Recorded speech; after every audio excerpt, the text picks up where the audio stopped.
Audio Jungle. Audio Jungle. Audio Jungle.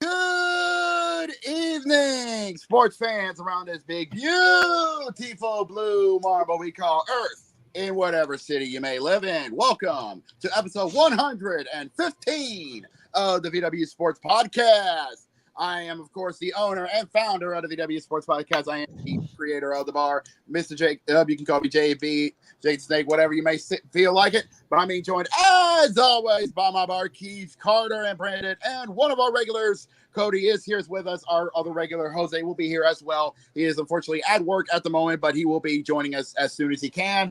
Hopefully traffic will not be as hellacious as everybody else's. But tonight, we got us a big night in the world of sports. Jacob, you probably might want to throw our artillery out the window because guess who's here? Jose said. Wait a minute. Is that who I think it is? Oh no! Wait a minute. Jose's not here. That's Jamal. Oh yeah. Jamal, welcome to the bar. Dang, you can at least get a better welcome than that. There's only one I thought he was coming home.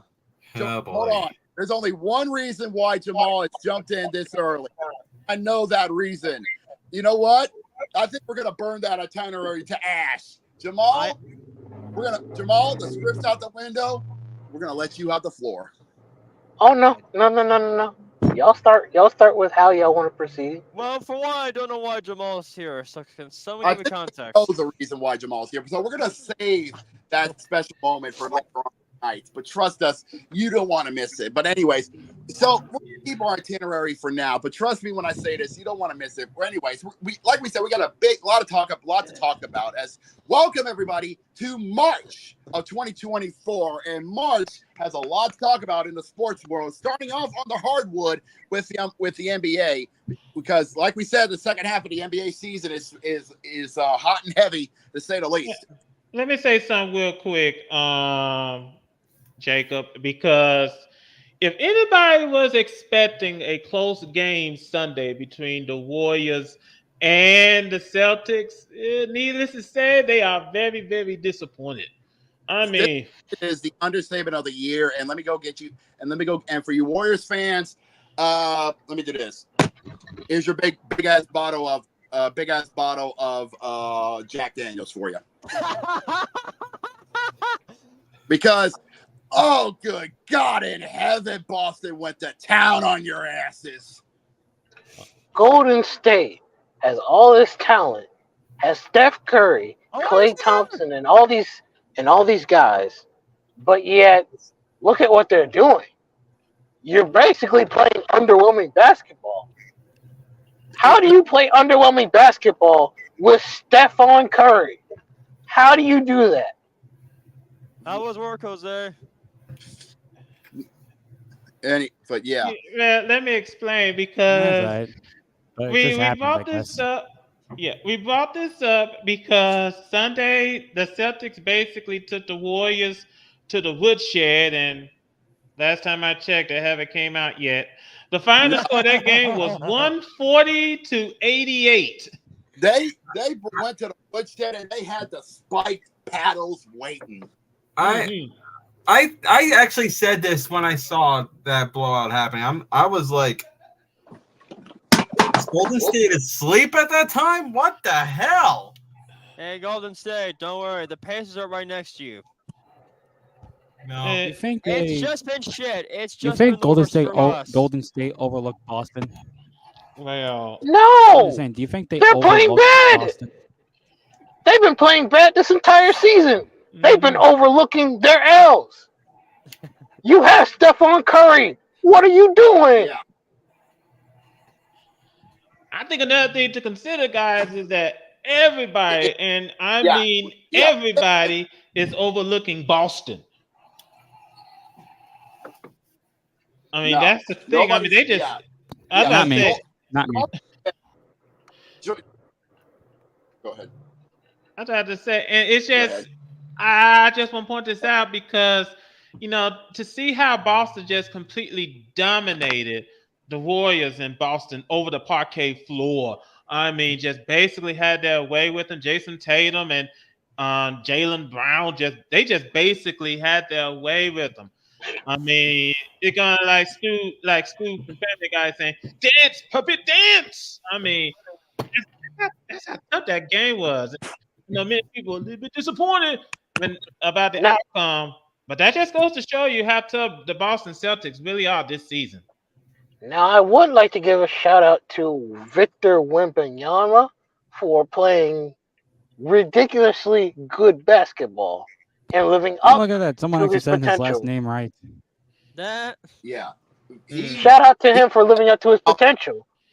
Well, let's ask our resident Hoosier, because Sunday the Pacers took on the Spurs and the Spurs just beat them. Wait, why the fuck does my name say February 30th? Is that something funny? Ignoring that, but the Spurs came into town. We knew this was gonna happen. We said last week, don't underestimate San Antonio, and we expect it's gonna happen. And San Antonio fortified their defenses at their fortress at the AT&T Center, and kept got the W at home again at home. Yeah, what the fuck is wrong with you? Like, what drugs have you been on? Yep, he had a double that game. He had 31 points and 12 rebounds. So and the crazy thing, this guy got 6 blocks against the Pacers. Pacers are having a rough going. They've lost 6 or 7 games. Refresh my memory. What city does the Pacers play in? Indiana. Fuck off. No, they're just wondering. That's all. You know what's a scary thing when you mention Boston? Not only that, number one, they got a playoff berth. Mm-hmm. That's right. They do. Number 2, they're on an 11-game winning streak. Yep. Well, you know what? If we're talking about winning streaks, look at the stands, Jose. Yeah, Boston's on an 11-game winning streak, but Milwaukee's not that far behind them. They're 6 games back. Well, they're on a 6-game winning streak. They're 8 games back. Yeah, they're 8 games back, but they're on a 6-game winning streak. So even though Boston did punch their ticket to the playoffs, they have not locked in that number one seed. And also to be critical of Boston, I've seen them get to this point where they look good, and then the playoffs come up, and then they fuck up. At the absolute worst time. Yep. Yeah. It's time for you to put the pieces together and actually deliver on results. Because if you keep playing good in the regular season and then fail in the playoffs, guess what you look like? The Dallas Cowboys of the NBA. Congratulations. Oof, body shot, but he's right. That's true. But you got to be careful on that. And Milwaukee is right behind him. Not only that, so is Cleveland, because Cleveland is 1 game right behind Milwaukee in the 3rd seed, and 9 games right behind Boston. So safe to say, Milwaukee and Cleveland are just licking their chops, waiting to see if Boston accidentally slips and falls on their face. Hold on. Are you saying the Cleveland Cavaliers, with no mega superstars on their team, are 3rd? Yes. Yep. They got the 3 seed in the East. They're 3rd in the East. It kind of goes to show that you don't need star power to be good. Guys, I'm hearing music. Who the fuck's playing? Did some pro DJ up here? No. I'm hearing music. I'm not bullshitting. You're hearing something else. Anyway. Now the New York Knicks better be concerned because Jalen Brunson is hurt. It's shown no mercy here so far in March, and unfortunately, Jalen Brunson is out.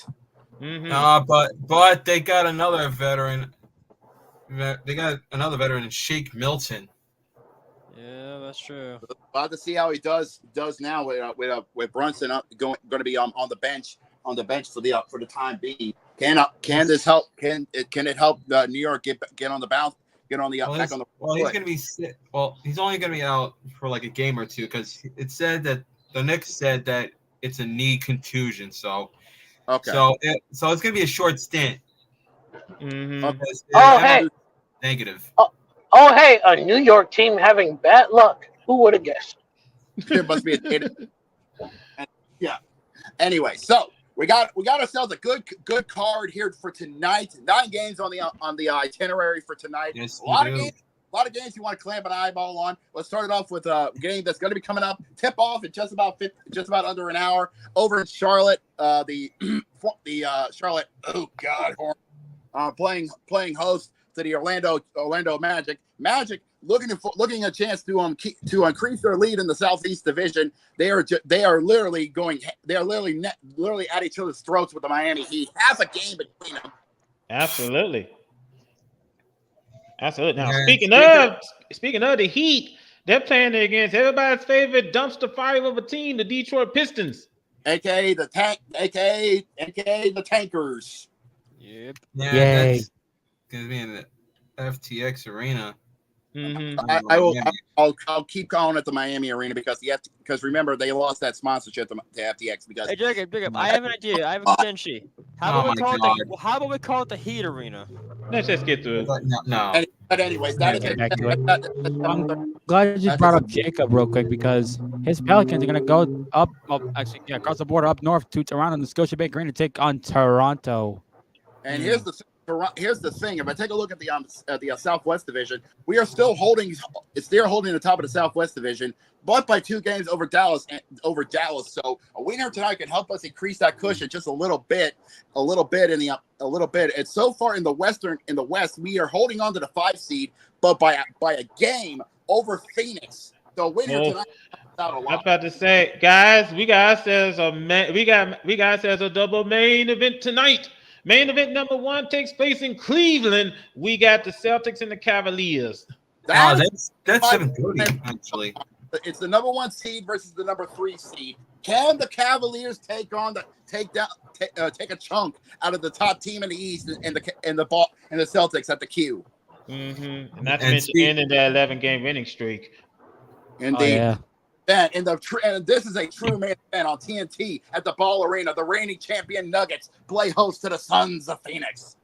Now, I know Jacob is going to be watching that carefully because, as you said, your Pelicans are a game ahead of Phoenix. So a loss here could. They would just be tied with Phoenix. No, I'm talking about Phoenix. A loss here would put them below Sacramento, I believe. Yeah. Sacramento hold on. sneaking the 6th seed. Where's my favorite basketball player to listen to the slander of? KD. Isn't he on the Suns? Yes, he is. Yeah, he is. And where are the Suns ranked again? 6th seed. They're 6th in the West, right above my Pelicans by a game. So, hey, I'm just going to go ahead and do this again for like the 80th time. That scoring thing working out for you really well, hasn't it, KD? It's almost like defense matters every bit as much as scoring. Yeah. Who would have guessed? Every day you continue to prove Ryan Davis correct. Oh God. But yeah. Also, he's a fucker that needs to win a ring very badly. Him and James Harden are in that category for me permanently. Till you can win a ring, yeah, good luck. Yes. Speaking of James Harden, the Clippers might have some serious problem in their hands. Russell Westbrook had a surgery on his hand today. Yeah, and from what I can hear, if surgery goes well and rehab goes well, they might be able to have him back in time for the playoffs. That's if they make it. And if they do, I think that's a scary thing. Yeah, but it's also James Harden, who is a massive playoff choke artist. No matter how many times you want to say otherwise, That dude does not show up when he's needed to. Yeah, he is known. Yeah, he is. Oh yes, the Matt Ryan of the NBA. Who would have guessed? No, that's an insult. That's an insult to Matt Ryan because Matt Ryan did what he had to do with the Falcons. I haven't seen James Harden step up that much. Oh. Now, also tonight we got the 76ers and the Nets in Brooklyn. Yep. This sounds like Philip. This sounds like Philip Rivers, the Just Coming Short special. Dang. We also have tonight. We got the Hawks and the Knicks. The Knicks need this win to get back on the good foot because they are fourth in the East by three games to the Cavs. To the Cavs in the Eastern Conference, they need this win to get back on the right foot. What happened? And here's another thing too. Oh, go ahead, Jamal. What happened to my boy, the hairy lollipop, Trae Young? He's what happened with him? I was gonna say he's out for a while. He suffered an injury on his pinky. Yeah, but broken pinky. Broken pinky. Yeah, he's got a paper cut. I wouldn't say a paper cut. Yeah. Sure. I'll wait till Jamal gets another thing too.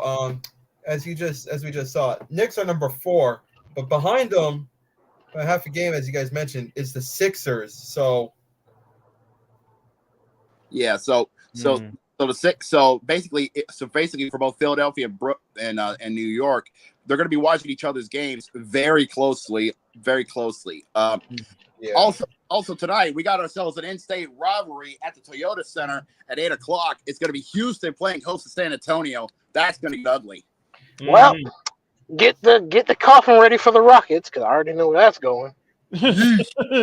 And then, oh boy, this I don't know how to say on this one because I think we might need to pan a camera to our favorite Hoosier man because the Hoosier boys, the Pacers, are heading down to Big D to take on the Mavericks of Dallas. Well, put the Pacers in the coffin too, because Dallas, I think, have this one. You have to wonder right now if Halliburton gonna be back on this game anytime soon. Because I think the last game he played in, he didn't score a point whatsoever. Yeah, he was just.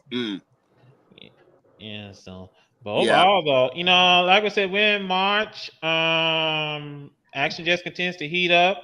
One thing that really grinds my gears is hearing, especially Charles Barkley bitching and moaning and complaining about, the load schedule, saying, "Oh, too many players are sitting out games. They don't want to get hurt." Yeah, that's the point. Yeah, I just want to point this out. Has he seen the injured list? Because I'm pretty sure the Memphis Grizzlies themselves are saying, "Hey, we can't catch a break here." Because Bug shows no mercy. They can't catch a break, much like how John Moran can't catch a hint. Then maybe he should put a gun down.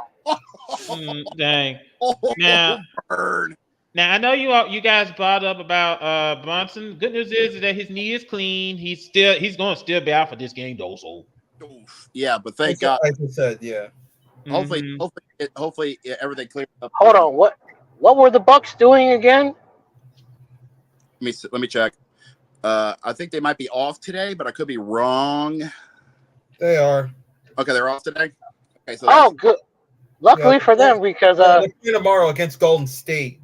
Yeah. Well, Doc Rivers gets to take out his frustration on Golden State. So that'll be funny.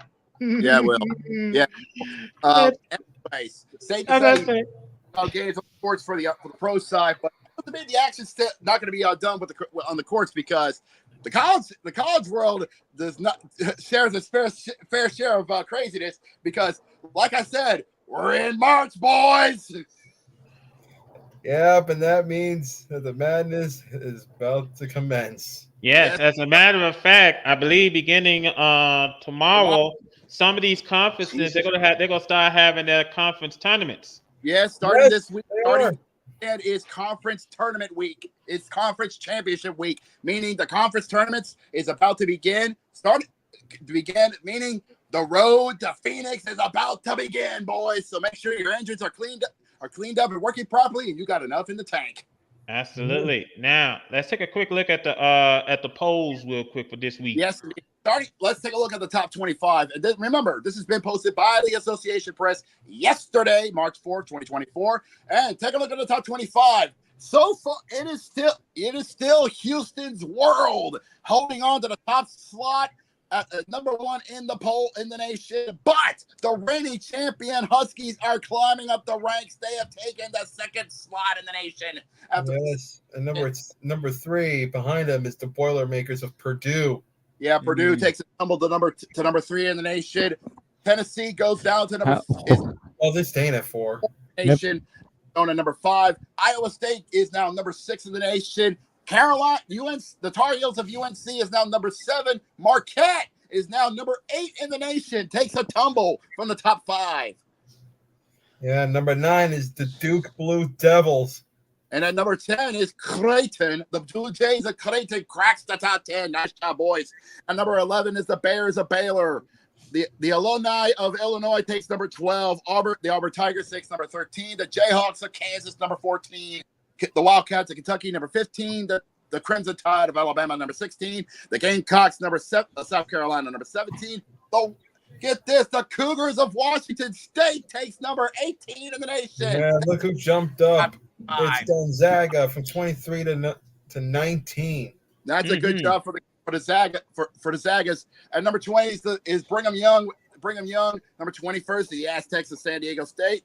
Number 22 is Utah State. St. Mary's is now 23rd in the nation. Ooh, that's a fall from grace. Well, you would fall too if you lost to Gonzaga. You ain't kidding there. And number 24 is South Florida. The Bulls of USF is now taking 24, and Dayton takes the final slot in the top 25. Let me just point this out, fellas, that, as we're in March Madness, about to see some bubbles beginning to form. And I'm pretty sure that most of the teams in the big conferences are keeping a close eye on what's going on in the little conference. Because they know that chances are some of these little conferences, they can only get one bid in. Depending on how the team does in the season, that's an automatic qualifying bid. However, you look at the West Coast Conference, we already know pretty much 2 teams are going to be there. It's going to be in the tournament, Gonzaga and St. Mary's. Of course. Now, if another team besides those 2 teams win the conference tournament, somebody's bubble's going to burst. Yep. Keep your pin cushions on the side. That's all I got to say. And like we said, just go ahead, Cody. I'm going to wait till we talk about the women's college basketball. So you keep going. I just think that obviously it's going to be so many coaches sitting on the edge of their seats and probably might be sweating bullets. Reminds me of the late great Coach Jerry Tarkanian, a.k.a. the Shark. When he's sitting on the sidelines, he always be chewing on a towel. So, you're just like, nine. Yeah, because it just lets you know that these teams, this is a now opportune time to go out and tell the committee, hey, we're going to leave it all out on the court. We're going to show you we deserve to be in March Madness. We deserve to be in the tournament. But here's our resume. We want to be in here. What's up? Now tonight we do got some big games in store tonight. We got a good schedule here tonight. Yeah, we do. It starts off at 7:00 with the following Illinois, the 12th ranked, taking on Purdue. That's a Peacock at 7:00 tip off. It just about happened. This is a rivalry that has had the last 10 results. I have it on here. The last 10 results. You don't have to go through it, Cody. Okay. But it is going to be a nail biter. Yes, definitely. Another good game that you might want to keep clamp an eye out on the ACC network. The Tar Heels of North Carolina are going to be playing host to Cody's Fighting Irish on Notre Dame. Notre Dame is not having a good season on the basketball court so far, but they'll be glad to play spoiler. Oh, hell yeah. What a way to get out a pin cushion and start popping bubbles. Get ready for an SEC battle because the Gators are playing host to the 16th ranked Crimson Tide. Both teams are 20-9 on the season. on the season. So a win here tonight can help them out on getting a chance, on getting a good seed heading into the SEC tournament coming up next week. That'll be on. That'll be on ESPN. Rounding out the 7 o'clock games, tip off in just about half an hour. Down in South Florida, the 24th ranked Bulls will be taking on the Green Wave of Tulane. Yeah. I just want to point out that not too many people are giving the American Conference the respect that's due, because you got South Florida, you got Charlotte that's looking good. Memphis is beginning to look good again. Florida Atlantic. I mean, quite possibly 4 teams could get at-large bid into March Madness. Unfortunately, some folks don't pay that conference no attention. That's what I've been saying. I've always said that people don't give conferences outside of the Power Five they're flowers. And I say don't disrespect them like that. Come on, give them their respect. Come on, put some respect. And here's another East SEC battle. It's a battle of the Tigers. 13-ring Auburn against Missouri. I just want to point. Hold on, Jacob. I just want to point out, man, poor Missouri. 0-16 in the SEC. Holy shit! Ouch! That has Damn. And as I stated with Notre Dame, I bet Missouri would love nothing more than to have themselves a big ass pin cushion waiting to pop their bubble. Yeah, they just want a conference win. At least one, just one. Give them a break. Give them a break. Those are 9 o'clock, but we got one 9 o'clock game that's going to be striking, and you got to be feeling that it's going to be a bloodbath. K-State is going to the Jayhawk town. Oh God, the battle of the Midwest. Hold on, wait a minute. I smell revenge on the menu because Kansas State beat Kansas not too long ago. Oh, you're right. I smell it too. Kansas wants blood. Oh no. Mm-hmm. Yeah. They want blood. Oh no. And considering the Jayhawks are 14 ranked, you best believe there's going to be blood. Now, before we get into everything that's in the women's side, we do want to give. We're still not done yet, Cody. We're not done with the schedule yet, you impatient Hoosier. I thought we were. Nope. There's more. We got 2 more left, you impatient Hoosier. Anyways. Rounding out the 9 o'clock games, we got Dayton heading over to St. Louis to take on the Billikens. That's going to be interesting. Mm-hmm. And the nightcap is going to be the 21st ranked team in the country, 21st ranked team in the country, the Aztecs of San Diego State. They're going to play against UNLV. That's going to be at the Thomas and Mack Center, if I remember correctly, Yes, it is. It's going to be at the Thomas and Mack Center. Man, I can't believe that place is still going. Mm-hmm. Yes, still going strong. Yes, Yeah, it still exists. Good on them. They have been renovating that place. Good on them. But yeah, okay. Now we're going to get to the women's side, and I think I know what Cody was going to be talking about because, ladies and gentlemen, Cody, for once in your life, shut the fuck up. Oh, I don't get the steak? No, because for once in your life, this one's not about you, you idiot. Thank you. We can now officially say this: a record has finally been eclipsed. Caitlin Clark has done what we thought was going to be impassable. She has done what Cal Ripken did when he passed Luke Eric's record in the MLB. She has broken Pete Maravich's legendary scoring record in college basketball. And by the way, he was also considering that member. a few days ago, she declares that she's going to be in the WNBA draft. Yes, indeed. Mm-hmm. In her last year as an Iowa Hawkeye, she has broken the all-time scoring record.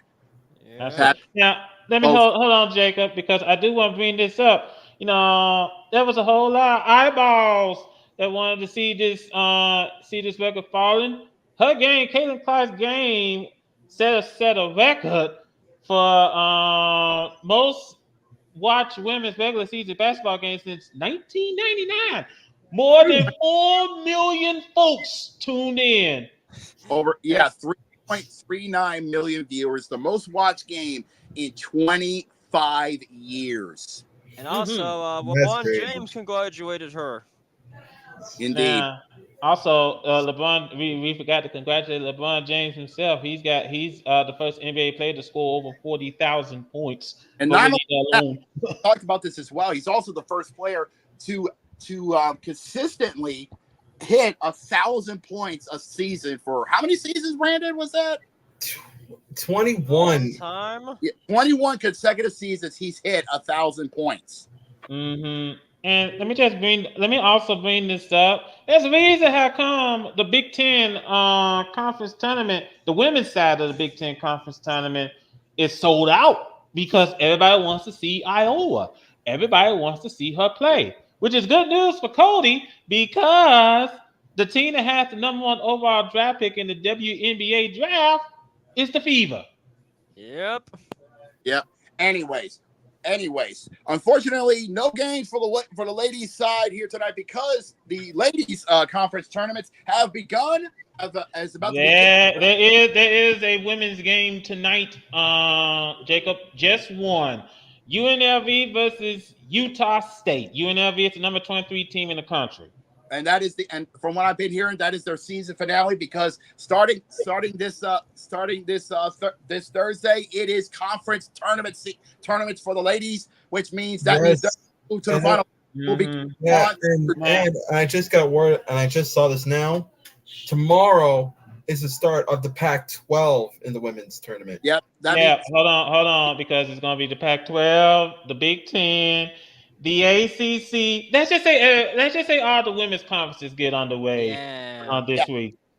So basically, tonight is the season finale, the regular season finale of the women's side of college basketball. So, ladies and gentlemen, make sure you guys yourself some clean sheets of some brackets because the women's side is about to get set up and ready to go. Now,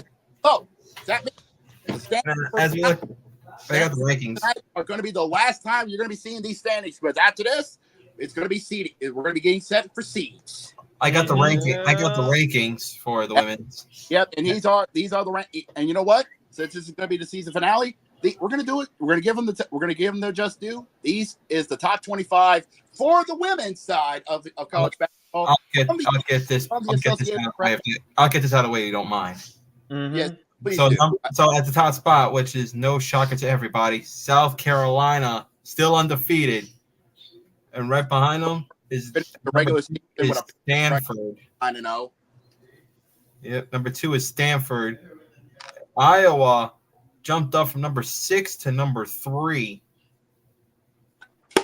Nice job, Buckeyes. Mm-hmm. The Buckeyes are number 4, 25-4. Yep. Number 5, jumping upward, is the Trojans of USC. You got to believe Ray is smiling ear to ear to know that his Lady Trojans have finished the regular season 5th in the nation with a 23-5 record. Mm-hmm. That's crazy. Number 6 is the Lady Longhorns of Texas. And I know Eddie Lobo. If he ever watched Lady College basketball, he'd be grinning ear to ear to know his Longhorns 6th in the nation. Mm-hmm. Yep. And jumping up one spot from 8 to 7 is the UCLA Lady Bruins. And somewhere Matt is having a bittersweet pill because A, yes, his Lady Bruins are in the top 10, but B, he's pissed because they are below USC. Number 8 is the Lady Tigers of LSU. The reigning champs are in the top 10. I'll take that as a win. Now, all 3 of them jumped up one spot as UConn jumped up to number 9. Mm-hmm. NC State is number 10. Yeah. Honestly, the Lady Wolfpack is showing a lot of surprises so far. They have. Yeah. Speaking of surprises, hello Virginia Tech. Yeah, the Lady Hokies are taking in the number 11 in the nation. Yeah, they took a tumble. That tumble. And going upward is the Lady Hoosiers of Indiana from 14 to 12. Nice. Watch there. Hell yeah. Dude, it's not just the only Indiana team, but we'll get to them in a second. At number 13 in the nation is the Beavers of Oregon State, with 23-6 ending the regular season. Mm-hmm. Bit of a slide, but it's not too worrisome for the Beavers. That's true. 14, as you just mentioned, Notre Dame. the Lady Irish on Notre Dame takes the 14th, is number 14 in the nation. So you got no one but 2 Indiana colleges in the top 25. Let's go, motherfucker! And both are in the top 15, so I call that a double win.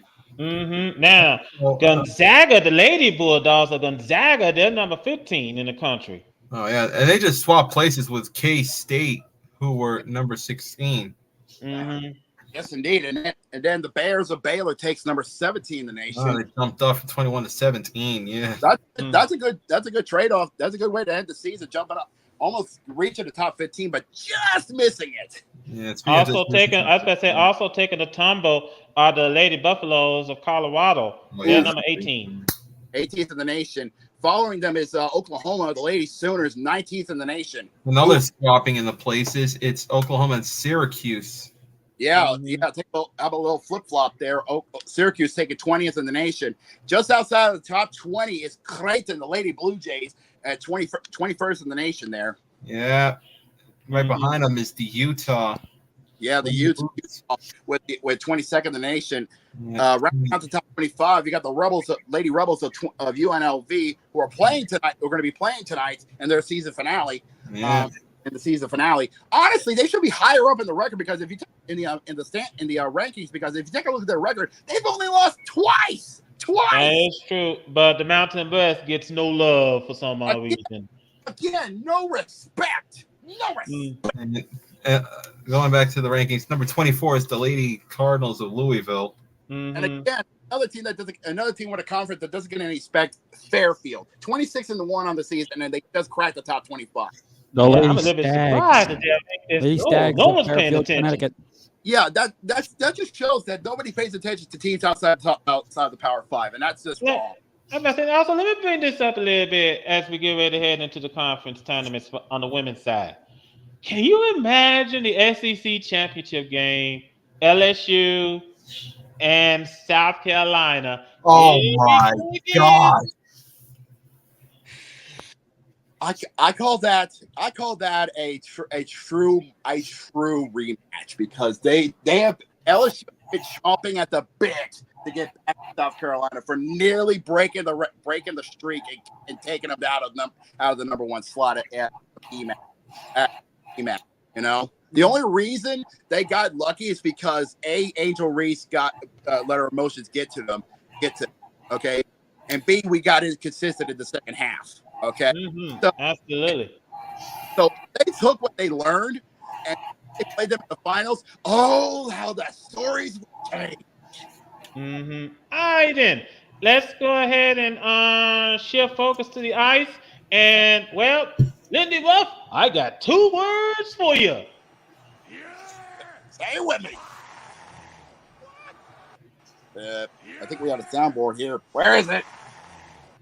I'm not surprised about that. I'll be dead honest. Yeah. Well, yeah. Lindy Ruff. I got this pink slip here for you. I got this from the Devils. You go walk. Yeah. What happened was that I think that the Devils had to do something to spark, fire, light a fire under this team. And considering that the number 6 is good, but unfortunately, there's no passion there. There is no passion in the Garden State. Okay. And considering where they're placed in the Metropolitan, yeah, something had to be done. They're like 2 points. Light a bonfire in their asses and wake up the Devils and get them pitchforks sharpened. Yeah, I was about to say they're like 8 points behind Tampa Bay for the last wild card spot in the Eastern Conference. They get a fire in their asses and bad. Yeah, so obviously Lindy Ruff had to go. You can't help but feel sorry for the guy, but they need to spark some excitement into this team. And unfortunately, as you guys brought it up, it's just not there. Yeah. Also, here's a bombshell for you. Hey, Boston, remember that lead you had? I wonder how's that going. Oh man. Oof. Yeah, that lead pretty much. You know, I had to be a matter of all that that talk you had about, oh, we're gonna avenge our embarrassment from last year. Oh, we're gonna be champions again. Oh, we're gonna have this and that and them. Meanwhile, Florida's sneaking up like the natural predators in the jungle, waiting to strike. And guess what? Wow! Get your ass. And guess what? They're top of the East. Yep. But that 5-game winning streak. Yeah, that 5-game winning streak gets them gets them the top slot in the East while Boston's like, what the fuck happened? Well, this is what usually happens when you don't pay that much of attention. But also, they better not see the Cowboys and the Predators, because right now, sniffing their own assholes. you know, it's funny you guys mentioned about the Nashville Predators, because if you look at the West in the Central Division, they're having an 8-game winning streak. That's Smashville is showing their it's got their teeth sharpened and they're catching up fast. Absolutely. I think that obviously, here we are in March, and some of these teams, like for example, Winnipeg, the way how they're going so far this season, it's so close right now. Vancouver's in first place in the Western Conference, but they better be on the lookout because Edmonton is charged with the 4-game winning streak. You also got Winnipeg and Dallas breathing down your necks, and Colorado. So they better not get too comfy. Yeah. So safe to say, March is the month you want to keep an eye out on because things are starting to shake up real hard. And tonight might be you might want to watch some NHL action. Yes. Because take a look at the games we got tonight. I only see a few that are stinkers. The rest you might want to watch. Absolutely. In fact, the New Jersey Devils interim coach, he's going to make his debut tonight with the Panthers coming to town against Florida. Right, I gotta pay my respects to the late great Sean Connery. Welcome to the Rock. As the Devils play host to the now leading Eastern Conference Florida Panthers, can the interim head coach hit the ground running and give the Devils the much needed spark they need to get back to get the momentum to move up in the Eastern Conference? And you gotta keep in mind though, they're without Andres Palat as he's sidelined with a lower body issue. Yeah, and by the way, the interim head coach's name. Hey Brandon, real quick. It's Travis Green. Yeah. What is it, Jose Miguel? Yeah, also Brandon. I just want to say we're fucked. We are fucked. Just say that. We're fucked. Number one, considering that fucked. Andres Palat is out with a lower body issue, and then Dougie Hamilton may not return for the regular season, it's no surprise. Mm-hmm. You never know what could happen. Shit can happen. But anyway, it may not hinder. Puck drops about 15. They'll be on ESPN Plus, MSG, and Bally Sports Florida. If you want to watch, if you want to watch your games on local, or if you got ESPN Plus. And I always say I do urge you to get ESPN Plus because you will get some excellent stuff out of ESPN Plus. Also at 7:00, we got the Pittsburgh Penguins playing host to the Blue Jackets. Do you really want next on this? You know something? I want to bring this up. Unit Tree did a video on the Blue Jackets recently, and basically he called the Blue Jackets the Barry Horowitz of the NHL. I feel like that fits. I feel like it fits. And I feel like it fits. They're a team we always give hope to, but they keep falling on their face. Mm-hmm. Yeah, so that should give the Blue Jackets a self pat on the back. Yeah, but yeah, I would give Columbus and Pittsburgh a man. But coming up at 7:30, this is a game you might want to clamp an eyeball on. In the Battle of the East at the TD Garden, it's Boston versus Edmonton. Boston needs to either wake up or just go back in bed because if they decide to go with the latter, Edmonton is going to swallow them whole. Absolutely. Also, I guess you could say we got the battle of the interim coaches over in Long Island this evening. We got the Blues and the Islanders. And the Islanders win to catch up in the Eastern Conference to maybe even get a shot to catch up to Detroit, Tampa, and Philadelphia. Mm-hmm. Also tonight, Smashville is looking to keep their claws in their big ass teeth on the grindstone as they take on Bangs. Montreal. Mm-hmm. That's gonna be an interesting game over at the Bridgestone Arena. And this one here is going to get ugly because Seattle, they're going up to Winnipeg to play against the Jets. Yeah, that might get a little. We might be seeing a little. What's the word I'm looking for? Old school hockey. We might be seeing. And Also, we can I might get be this seeing one? some chiclets. We might see some chiclets on the ice. Oh, yeah. Sure what Root can have. You know what I'm saying? Let's let Jose have the next one. At 9 o'clock, we got a take ball. It is a take ball. Somebody hit the music. I think Jose's looking for it. Got it. I got it. Oh my God. Yeah, I hear it. But yeah, we actually do have a take ball as the Chicago Hawks take on the Arizona Dead Yotes. Speaking Coyotes. of Arizona, Coyotes. I can actually talk about this. Gary Bettman is actually seeing the writing on the wall. Well, finally. Yeah, I was saying the same. It took him years. It took him 20 years to finally see it, but to see it that the Coyotes experiment is dead. Well, let me hold on, Jacob, because I'm kind of glad that you brought that up. The state of Utah is basically, and I saw this video last week. Oh yeah, I know what you're talking about. Basically, the state of Utah is planning on renovating and doing some massive upgrades to their already I can't remember the name of their arena, which Delta is the Center. home of the what is it? Delta Center. Oh, the Delta Center, which is the home of the Jazz, in anticipation of hopefully getting the Coyotes to move to Salt Lake City and join. Oh, Jacob, they're doing more than that. They're going to build a brand new arena for the NHL. Oh, really? Oh, wow, really? Mm-hmm. Apparently, the price tag. Here's the thing, and I'm going to bring up the second half of this during the baseball portion of this show.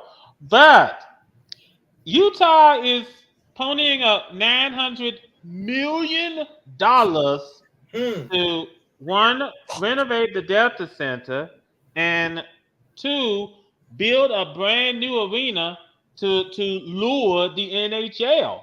So apparently, I guess the plan is that the Coyotes can play at the Delta Center until the new arena is built and ready to go. Yeah.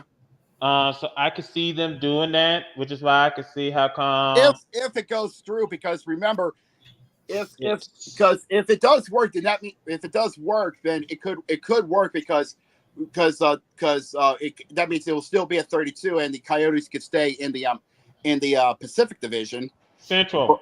But it'd be kind of weird because Utah does not work as a central team, as a central state. Well, as I brought up, Jacob, before the NBA went to 6 divisions, the Jazz was in the Midwest.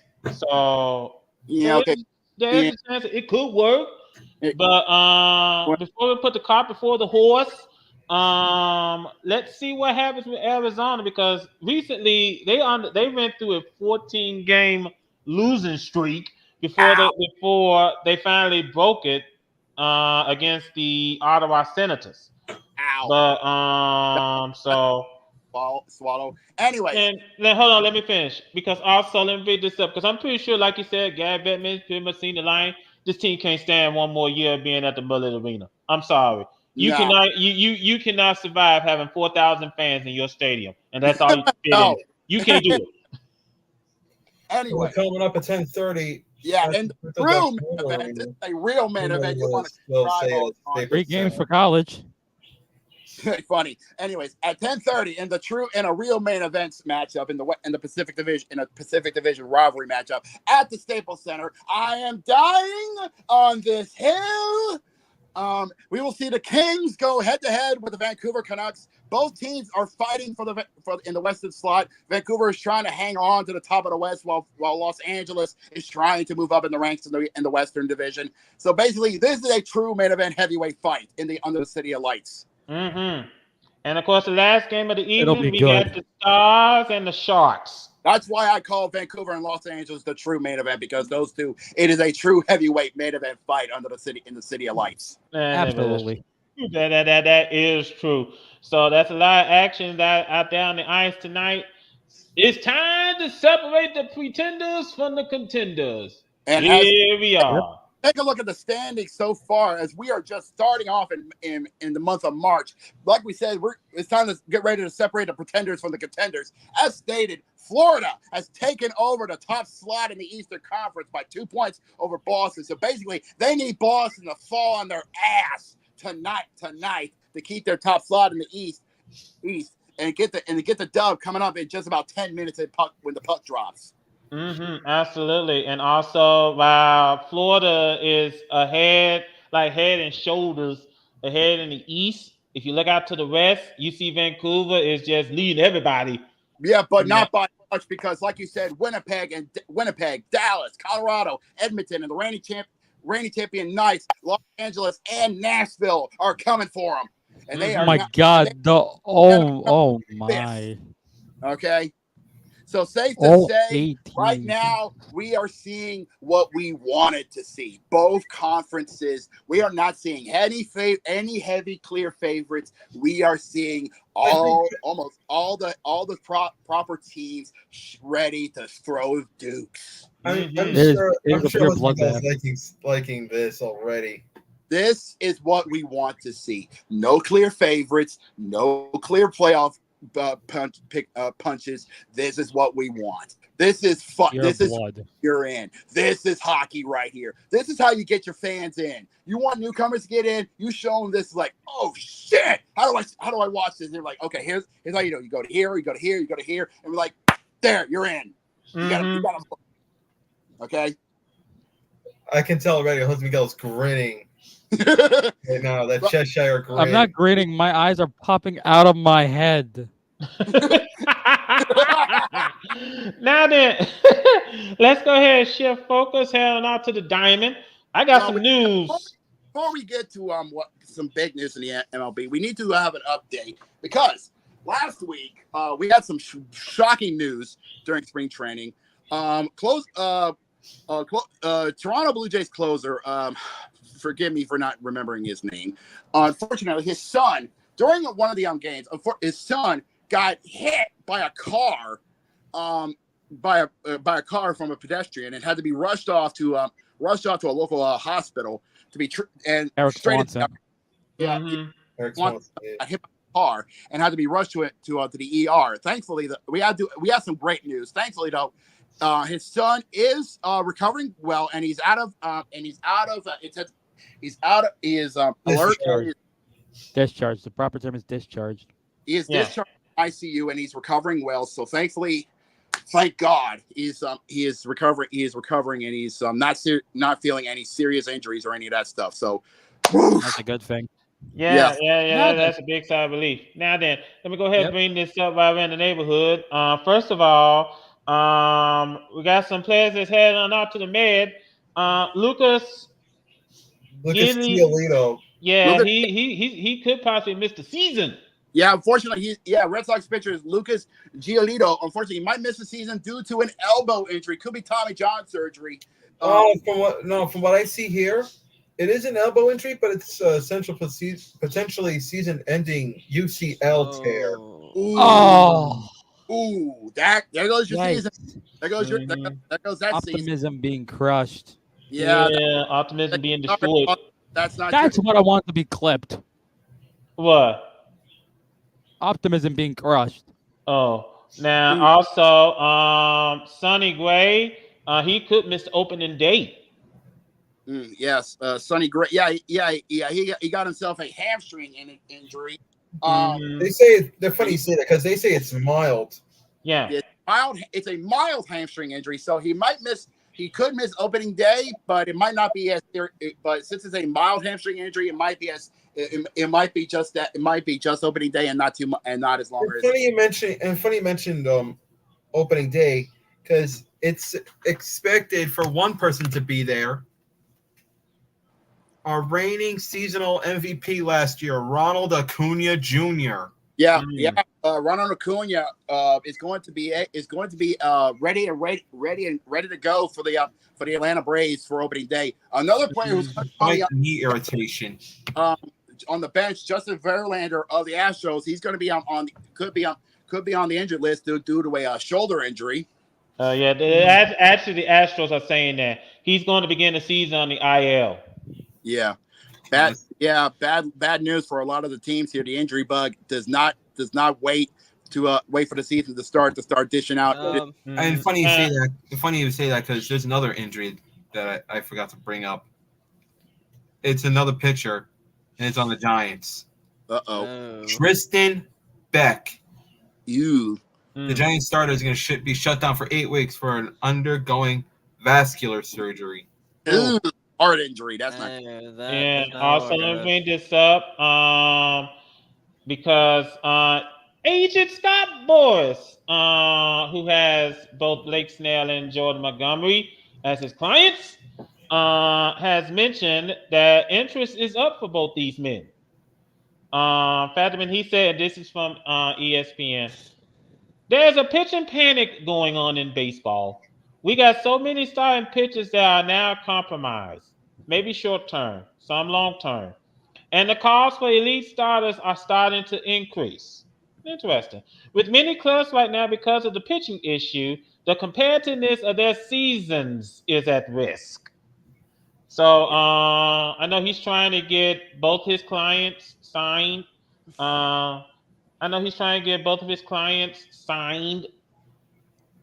Before the upcoming season. Yep. So I'm pretty sure he's just saying that. Either that, he's just talking out of his backside, whichever comes first.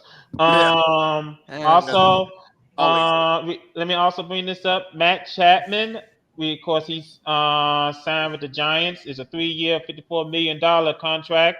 That's it. That's exactly what I was going to get at here.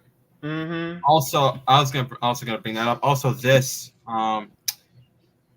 Blue Jays got another problem. A shoulder injury.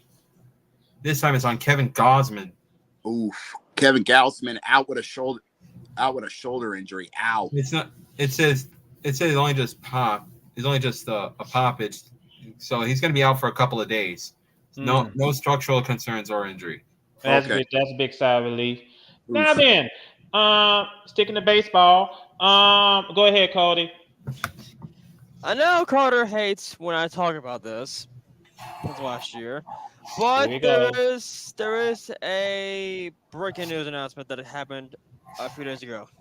Oh God! Officially, Diamond Sports will cut ties with Bally Sports.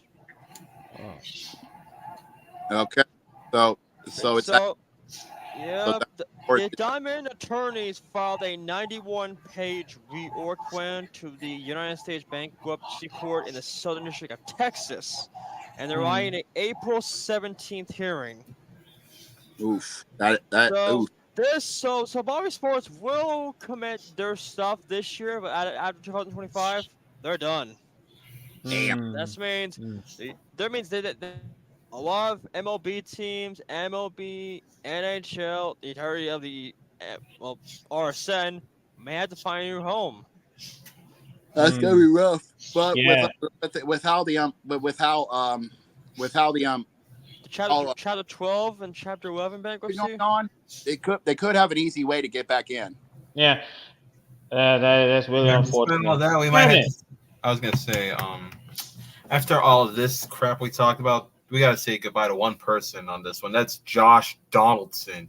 Yeah, Josh Donaldson, as the former American League Most Valuable Player, has decided he's hanging up the cleats. Yeah. Yeah, it's time. He's riding on off into the sunset. Yep, the three-time MLB All-Star and 2015 AL MVP. He's decided he's retiring from baseball yesterday.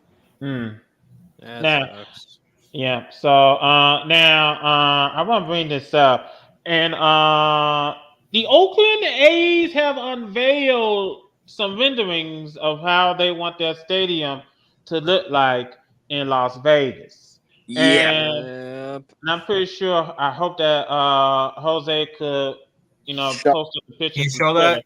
Can you show us the picture of the Because that stadium? you guys see this for yourself. Yeah, yeah. I want y'all to take a look at it and y'all be the judge because I saw it and oh god. It looks like a carbon copy of Allegiant Stadium. Well, actually, not exactly. SoFi. No, not exactly either. No. Really? You're 0 for 2.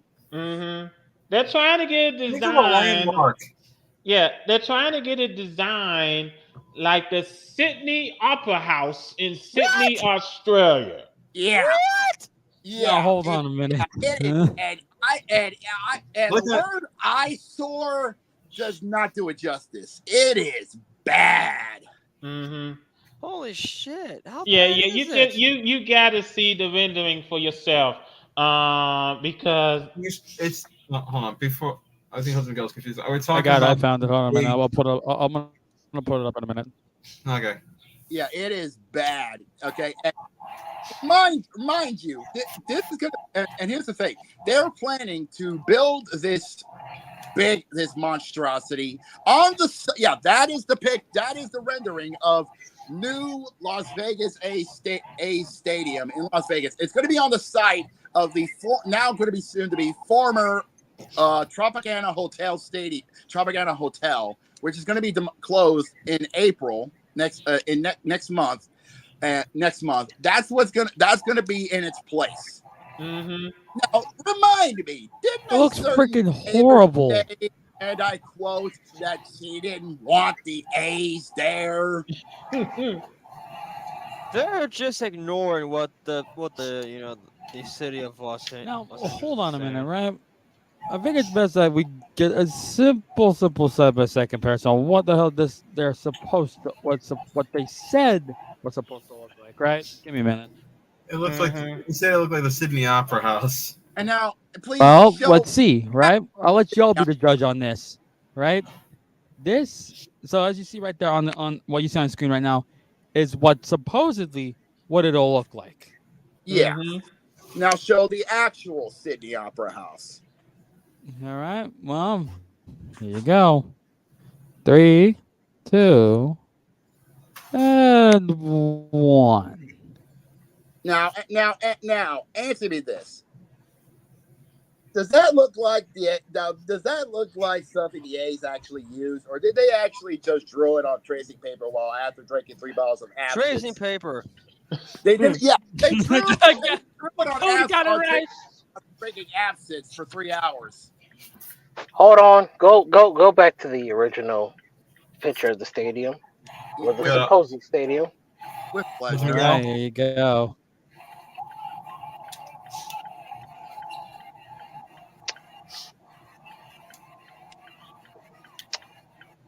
Hello, Dumbo.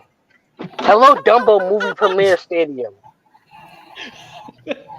This don't even know what it wants to be. Does it want to be a football stadium, a baseball stadium, a soccer stadium, or an opera house? Opera house. None. It's neither. I don't even know what it wants to be. And also, again, answer me this. Didn't the mayor say that they didn't want the A's? Money talks. I believe so. Why?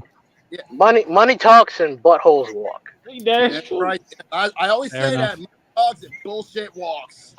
That is true. And I think another thing to consider, and this what scratches my head about this, because I'm pretty sure that this looks nowhere near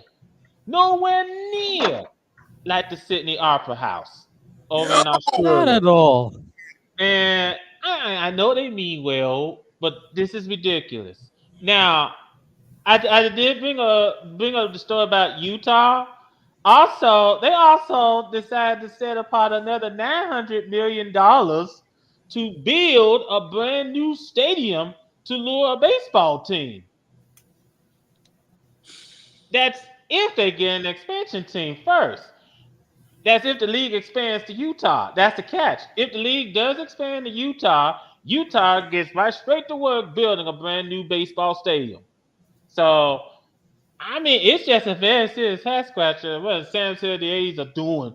And I guess what the A's are saying, well, if we can't get Las Vegas, Utah, we can fall back to Utah. Yeah, Utah, the mecca of U.S. sports. Yeah, we may be Nothing. joking right now. We may be joking right now, but Utah is really making some moves here. They really want to prove to the world, hey, we're more than just the Jazz.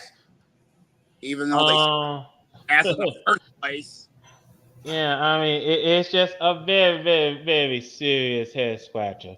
Yeah. But like I said, this is MLB. Rob Manfred cannot retire soon enough.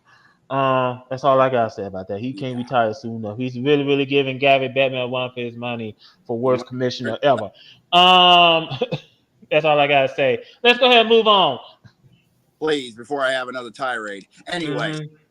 Anyways, moving on. We're gonna before we get to the main event of the show, we're gonna dive into the world of motorsports because I feel like it needs to be talked about because we had a couple of races happen over the past week.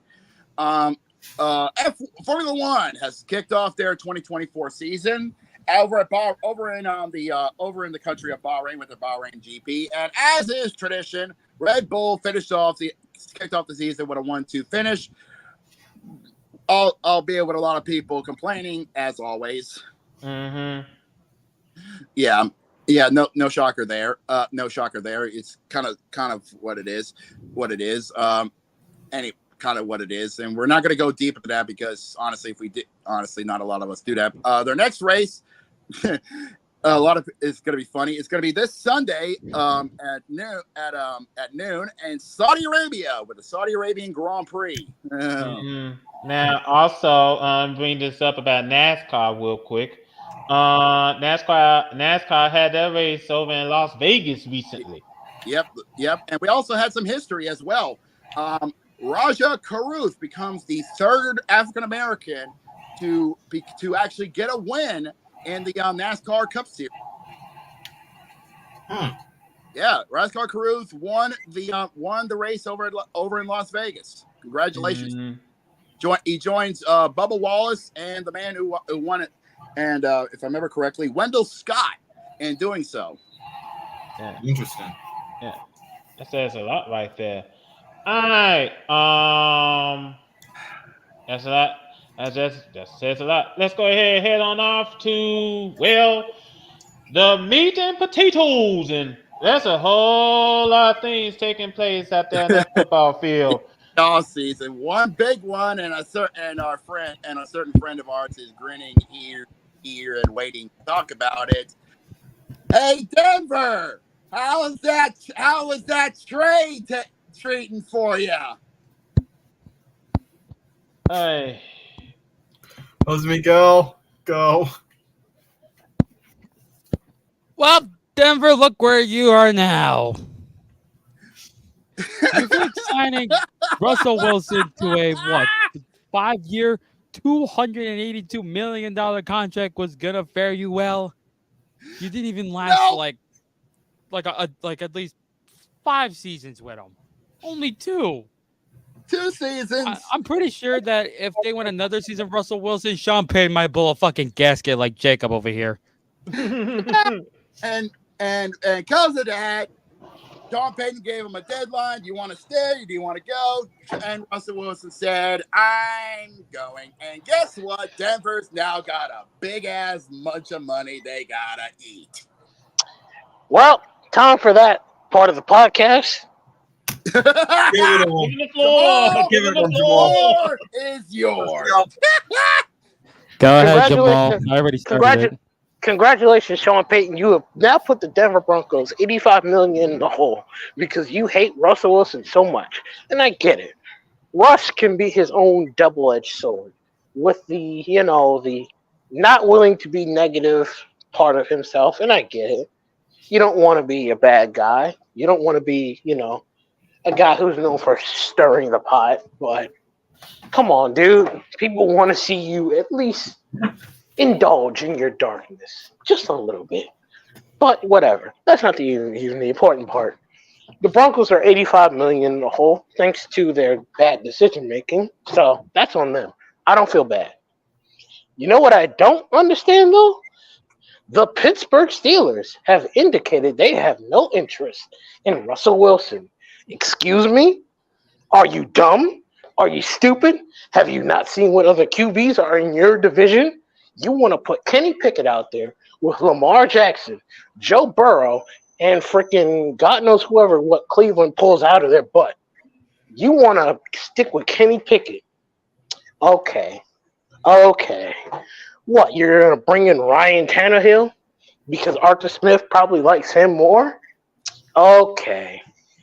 Whatever you say, Pittsburgh. Whatever you say. I mentioned the Steelers like that, Jamal, because I've been looking at this and they have no intentions on trading for Justin Fields. See, Justin Fields, I understand, but you don't want Russ or even Kirk Cousins? Really? Are y'all dumb? Let me just point this out that at the very head, it's gonna be just like something Dora the Explorer said during the Super Bowl on Nickelodeon. Let's see who needs a map to find the end zone. No, jeez. Because the thing I of think it Russ is, might need more than a map. well, They need a GPS telescope to or get to the end zone. binoculars. But let me finish. The fact of the matter is, number one, Denver, good luck getting anybody to come because you just been to eat up $85 million in dead cap. You can't do anything. You can't basically do anything. So good luck signing anyone. Who's gonna be the starting QB for the Broncos now? I mean, we already saw the combine. And I'm pretty sure when don't know what the Broncos gonna do. Are they going to draft a QB? Are they going to start? I might have an idea. Are they going to probably look for a QB, look for somebody. Sean Payton Look at the basically. Giants. It was Sean Payton, but we'll get to the Giants in a minute. But Sean Payton, it's been brought up. I mean, basically, this guy is basically like a thug. Basically, just ran Russell Wilson out of town because the way how he was treated, how he was treated near the end of the season, just basically just sent him out 2 games, even though the Broncos were in playoff contention. Yeah, I know that chance was slim to none, but they still had a shot. He just sat him out, and it's just completely frustrating. So good luck signing anyone to come to Denver, Sean Payton. Nice work. And as that rapper, I think it was DJ Khaled who said it best. Congratulations, you played yourself. Well, it's DJ Khaled. Yeah. Speaking of the Giants actually did something smart, did something right for once in their lives, and told Daniel Jones, or should I say Danny Derbs, to hit the bricks. I was expecting that. He's still stuck down there, at least for the next season. So yeah, also took him long enough. Yeah, also, and they're not going to use the franchise tag on Saquon Barkley. Yeah, which means you wasted Saquon's time by having him stuck behind Daniel Jones. Congratulations, New York, you're fucking idiots. Yes. Mm-hmm.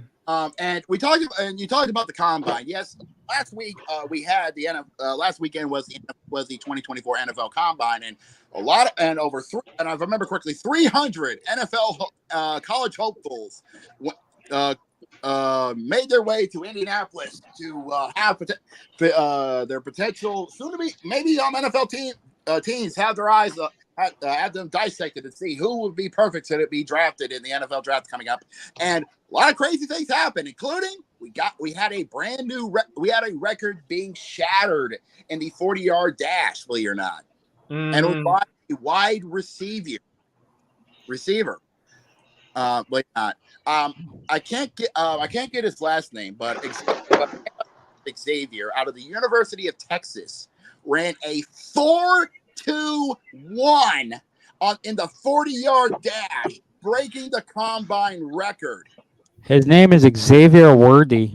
Would y'all like to see this run? Yes, please. This dude turned on the Jets in his second run, and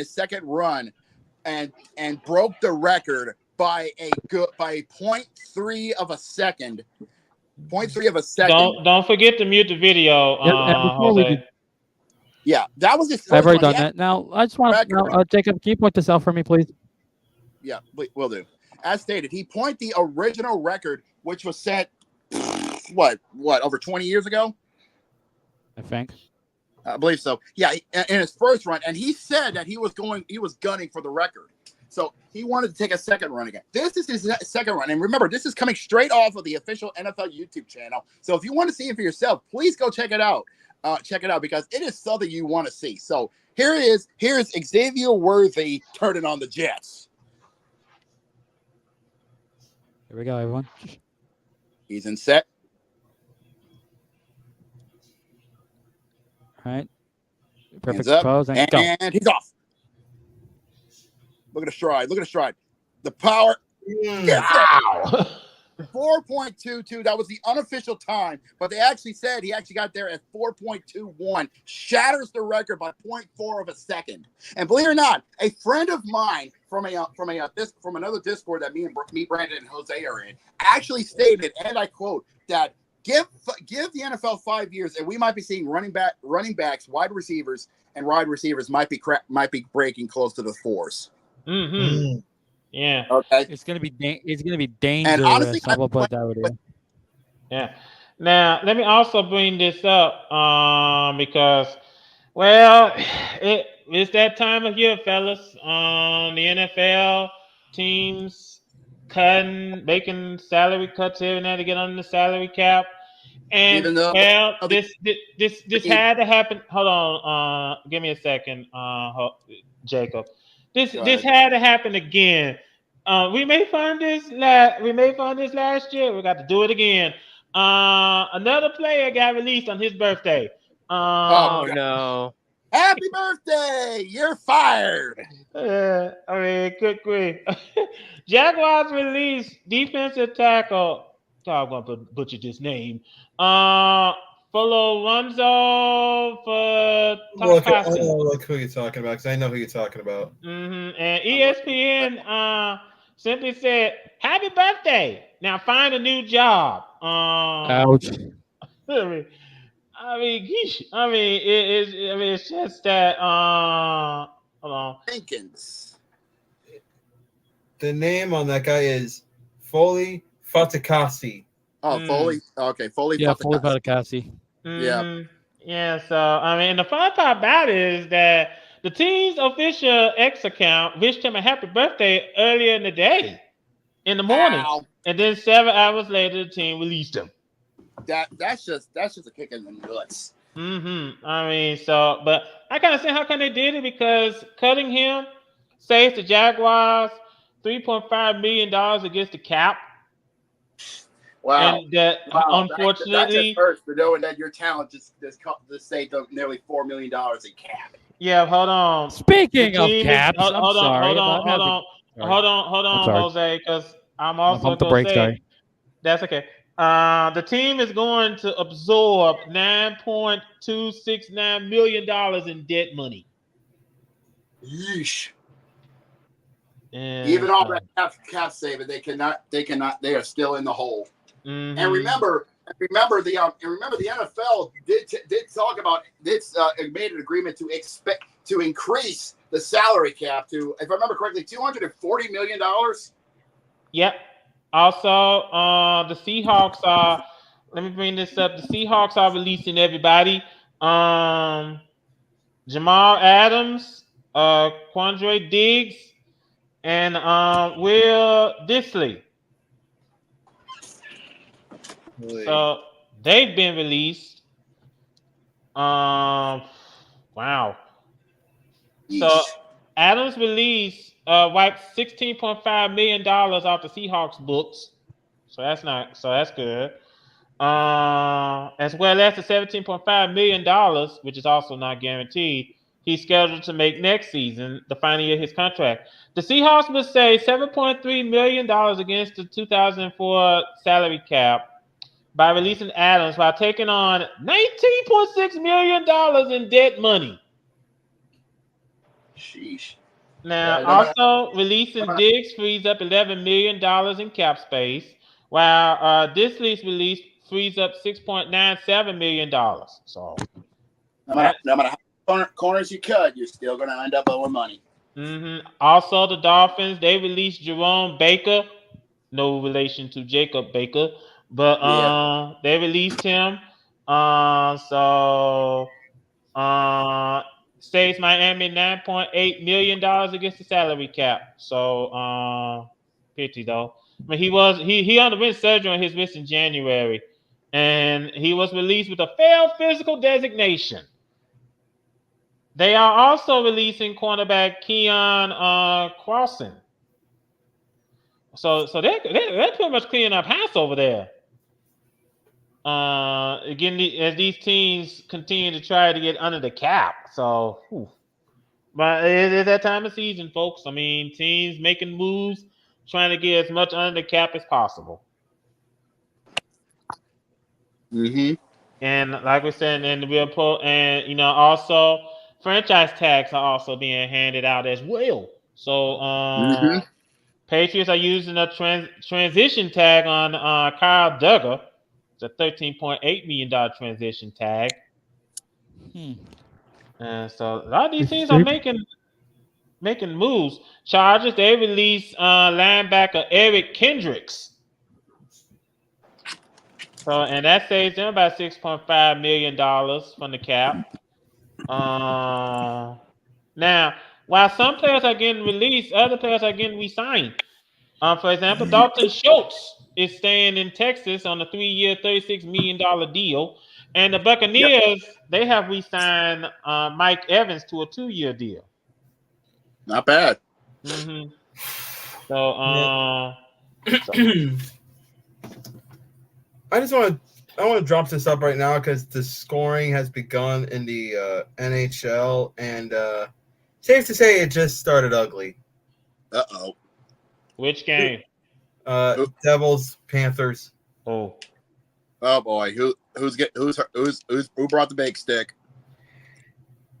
Panthers 2-0 in the beginning of the first period. Oh god, we're fucked, aren't we? We're fucked. Two quick goals just like that. We're fucked. 7 minutes. Yeah, we're fucked. 7 minutes in. Well, nearly 8 minutes in. And you're dead. You're dead. Yeah, we're fucked. Now, let me bring this up a little bit before we turn out the lights. We do need to send a melancholy to the late great Chris Mortensen. Yep. I know I butchered his last name. I'm sorry. But he passed away. You got it right, Mortensen. He passed away Sunday. Yep. And I just want to point out this guy, I mean, when you tune in and watch ESPN and just again, all the information for football, this guy was it. He gave you as much as you could and then some. Like he made sure you knew what was up and what was up on the gridiron, Like, and it was sad, and it's sad to see him go up to the upper room, but man, may he rest in peace, Yeah, absolutely. I know what happened was that I think he was suffering from stage 4 throat cancer. Oh God. And I know he took off this past season. Yeah. But he took out this past season. He retired this past season to focus on his health and be with his family. He was 72 years old. it's tough. It's sad to see him go, but he lived a great life. I can't help but stress that enough. He lived a great life, and he'll be sorely, sorely missed. It's just the NFL and ESPN just won't be the same without him. But I just want to point that out. So it's a melancholy. So, but anyway, as we head down the stretch, ladies and gentlemen, as Brandon has brought up, let the Panthers about to get ready to take the devil to the woodshed in a few minutes. Yep, we're fucked. I know it. Yeah. So if you want to catch a slaughter, here's your chance. I know you don't want to. I know you don't want to, but hey, I mean, let me also pass along some scores real quick. Already in the first half in the men's college basketball, Illinois is leading Purdue. So keep a close eye on that game because an upset could happen. Florida is leading Alabama right now in the first half. Keep your eyes on it's it. Early. That's here. So, and also in the first half, we got a tight one in Chapel Hill, North Carolina, leading Notre Dame 18-14. Mm-hmm. Absolutely. Early, as you said. So. Yeah, and also on the NBA court, Hornets got an early lead over the Magic in the first quarter. So that's really something to keep your eye on, ladies and gentlemen. I mean, that's really something right there. And as you guys brought up, it's early, but the Devils are already down 10 minutes in the first period. They're already down 2-0. Oh, this is not gonna be pretty. Scoreless between the Blue Jackets and the Penguins. So that's another to keep your eyes on. Now, ladies and gentlemen, first of all, before we turn out the lights, I want to thank our good buddy Jamal for joining us in the bar this evening. Thank him for joining us. And first of all, thank you for tuning in. And if you like what you see, by all means, please subscribe to this channel, like this video. And when you do subscribe to this channel, please hit the bell so that you will be notified whenever we stream. We'll be back here next week, ladies and gentlemen, next Tuesday, God willing, 6 Eastern, 5 Central, 3 out west in the Pacific. Yep. Mm-hmm. Yeah, I'm going to make sure I get my time zones right. Yeah, 3 out west in the Pacific. And we hope to see you back here, ladies and gentlemen. We already beginning March Madness, and some tells me the temperature's going to pick up, and you can be wondering yourself, hey, is it hot in here or is just the sports going on right now? You're saying that right now, even as we speak. All right, Jacob, take us home. With pleasure. Anyways, as stated, this is a way to start off the month of March, and honestly, we're just getting started. It's gonna be something to say the least. But man, 115 episodes of the VWU Sports Podcast, and to say that because he's slowing down. No, like I said, we haven't even hit our peak yet, and as always, the sports world will keep going and going while we relax and get ready for next week.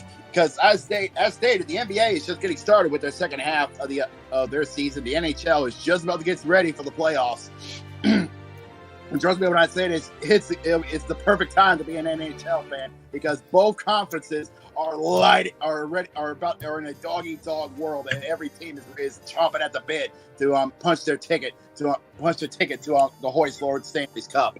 But that's not all. The racing world is getting started with their seasons, and of course, Major League Baseball is getting their teams warmed up for their season to kick off as well.